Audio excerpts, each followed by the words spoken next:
জামাত ইসলামীতে একটি জিনিস চাওয়া যায়, পদ চাওয়া যায় না, কোনো কিছুই চাওয়া যায় না, একটা চাওয়া যায়, সেটা কি?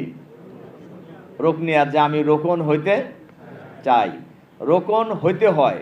রোকন যদি কেউ না হয় তাহলে কাউকেই রোকন করা যায় না, হয়ও না। তার রোকনিয়াতটা আসলে রোকন নিজেকেই হইতে হয়। এবং আমরা শপথ নিয়েছি, কি শপথ নিয়েছি? ইন্না সলাতি ও নুসুকি ও মাহিয়ায়া ও মামাতি লিল্লাহি রাব্বিল আলামিন। এই শপথ যদি কেউ আমরা বুঝে শুনে নেই তাহলে তার আর পিছনে তাকানোর আর কোনো সুযোগ নাই, এদিক ওদিক করার আর কোনো সুযোগ নাই। তার কারণ শপথই তিনি নিয়েছেন, নিশ্চয়ই আমার নামাজ, আমার কোরবানি, আমার জীবন, আমার মৃত্যু সব কিছু কার জন্য? আল্লাহর জন্য।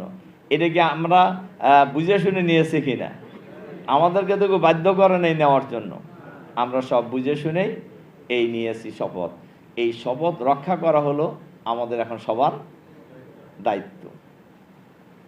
সূরা নাহলে দেখবেন 91 নম্বর আয়াতে আল্লাহ তাআলা ছোট্ট করে বলে দিয়েছেন,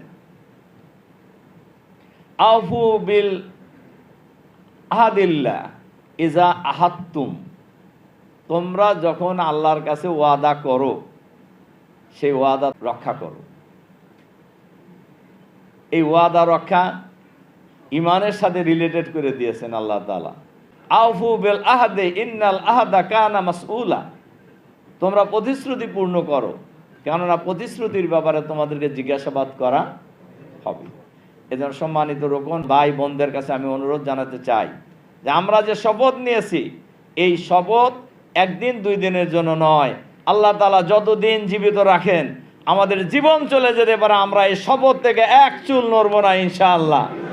আমাদের কাজকর্ম, আমাদের ভূমিকা, আমাদের তৎপরতা, আমাদের সাংগঠনিক ভূমিকা, কোনো জিনিসে যেন এই শপথের বাইরে আমাদেরকে নিয়ে যেতে না পারে, এ ব্যাপারে আমরা সদা সজাগ সতর্ক থাকব।